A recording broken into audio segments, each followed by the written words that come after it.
Hi everyone, this is James from OLIVANGO. This is going to be a video just demonstrating the gameplay of Echo of Extinction. It's a post-apocalyptic RPG with a kind of focus on crafting, inspired a lot by Mega Man, where there are a different variety of robot lords that you can choose to fight in any order, and using the abilities that you gain from defeating them would make fighting a different one easier. So let's go ahead and check out this gameplay. We're going to take a look at a lot of the different characters, gameplay, and world. The first character that comes on screen is Elio, a little robot boy who is being chased by neuroscience sifters. Neuroscience sifters are sent by the Neuroscience Corporation, and they exist to find and steal specific body parts from other robots surviving in the world. This character coming to help is Cobalt. It is the main playable character, but Cobalt overall is a silent protagonist. Okay, this is the battle system. It's a 2D battle system inspired a lot by something like Final Fantasy series. Turn-based, there's attack, you can attack. Cobalt's main weapon is a sword, a small sword on his lower back. There are other different abilities. The different abilities have effects, such as Hilt Strike. Hilt Strike can cause the enemy to delay. There's a slight chance that once the enemy is delayed, then it won't be able to attack for one turn.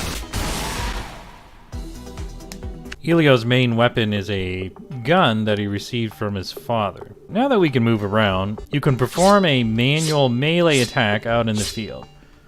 Sometimes you can attack certain objects, like a car, just to get a different result. Once you slice a usable item like this, you gain a crafting material. So you can occasionally just test different things to see which ones are destructible or not, and then remember. Also throughout the world are, sadly, the corpses of fallen machine life forms. See, checking something like this would mean that it is not a destructible item, so nothing good will come out of it. Cut this garbage to gain a circuit. We can cut these tires for rubber. We can cut these rubber. This is a pile of goop. Okay, here's a sifter. Now when enemies see you, they visibly will chase you down. There are two choices at this point. We can run if you don't want to fight, or you can turn and use melee attack to stun them and then attack. Once they are stunned, the enemy will have a status effect at the beginning of the battle, which gives you the first turn, allowing you to just dump whatever powers you want. Once you level up, you get a little preview screen showing you what kind of information you would like to know about your character's progress. Also, a little quote comes up telling you how they might have felt about that. This character is Harmony. Harmony is a very helpful ally. If we're thinking about the game in terms of typical RPG roles, Cobalt is a damage per second character, a DPS. Elio would be more of a long-range DPS, and Harmony would be more of a utility character, being the only character in the game that can take crafting resources from enemies during combat. This is the headquarters. Here, you can talk to your teammates. You can ask them things. Are you okay? You can talk to them. You can build relationship points. The better relationship you have with the character as you progress through the story, the more you will find out about them and their story. This is a reforged table. This is where we can look at crafting. Each crafting recipe is kind of hidden until you craft it for the very first time. Here we can highlight what is needed.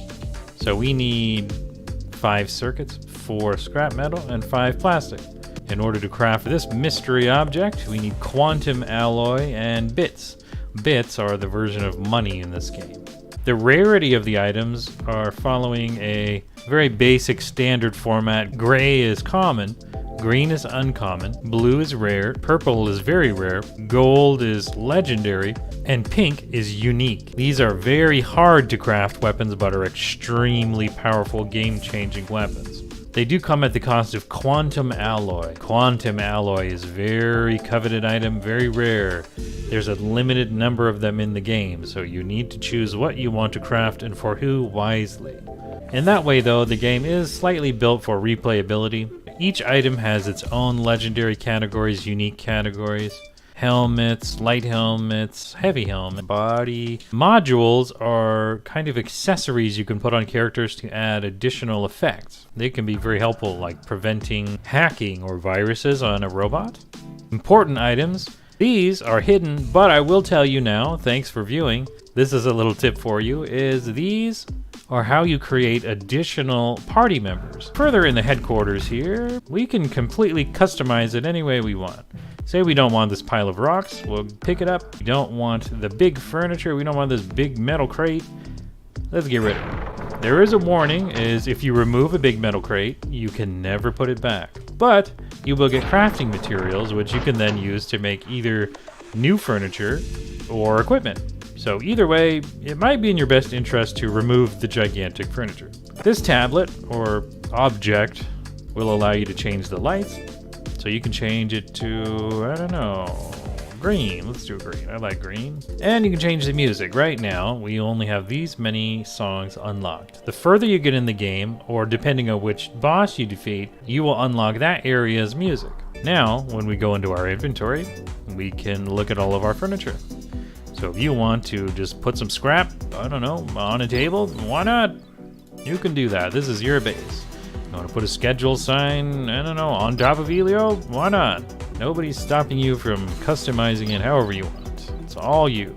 In the Reforge menu or crafting menu, you can also craft different types of furniture that are not available in the base already. So really, customize to your heart's content. Make it however you want, do whatever you want. This is your home now. Each party member that you gain has its own little area and its own little story. If you want to learn about them and their lives and be their friend, go right ahead, they're waiting. And you can change your group makeup here. Let's say, I don't want Harmony. Or you could do a run in the game with any customized group you want. The only requirement is that you have Cobalt on your team. Now, let's check out the Wasteland. Out in the Wasteland, it is a ugly, horrible place filled with sifters that are constantly looking for what they are directed to find in the wild, which is specific body parts demanded by the scientists who work at Neuroscience. So he spotted us. Let's go ahead and catch him off guard and cut him ahead of time. Wham wham, and boom. Now we have that advantage. Okay, and looking at Harmony's abilities, she has Harvest, which can take crafting materials from a living enemy every time it hits. There. The entire Wasteland is completely open world. You can visit any boss in any order. You can visit any side area. Anywhere is open the entire time. Nothing is off limits to you. So approaching this area is the Incinerator. This is where we can find the Robot Lord of Fire known as Seer Gaze. Each area for a Robot Lord has different types of enemies with different elemental weaknesses. For these are sort of fiery skeletons. You kind of have to remember what their weaknesses are and remember to exploit them. You can craft different weapons in order to fight that type of element. Go ahead and use our translocator. This is the quick travel ability you can use. Now, we can mark this spot for return. That's very helpful. So if we want to come back here after going to our headquarters, you say yes. If we want to return to headquarters, we can. Now, the Reforge table, let's go ahead and look at main hand weapons. Let's see. So let's craft this and see what this is. This type of weapon is the Striker, and we want to give it a certain type of ability. Yes, Liquid Striker. Okay, now that we have Liquid Striker, it is water enhanced. This is going to do some serious damage to the enemies in the fire area. Okay, so we tracked down Seer Gaze in his office here. The group is ready to take him out. Let's see how prepared we are. Robot Lords are meant to be very challenging. When you defeat a Robot Lord, you get a very rare material only when you defeat a Robot Lord called Quantum Alloy. When you make a companion, it's a very special process. We come here, we pick whichever mystery one it is. Let's try this. There's a protection schematic. Let's click it. In this case, this is the companion Nimbus. The group is kind of skeptical at first since it's such a cute little doggy. Alright, so we've covered some of the characters in the game. We've covered how to gather materials for Reforge. showing you how to reforge and what it is used for, combat, encountering enemies, stunning enemies, and that's generally the game. You just want to craft, become as powerful as you can, defeat the 6 robot lords, and stop Neurosign from continuing to destroy the Earth. If you enjoyed what you're seeing here, feel free to check out Echo of Extinction on OLIVANGO.com. It will also be available on Steam. Thanks for tuning in, and have a good day.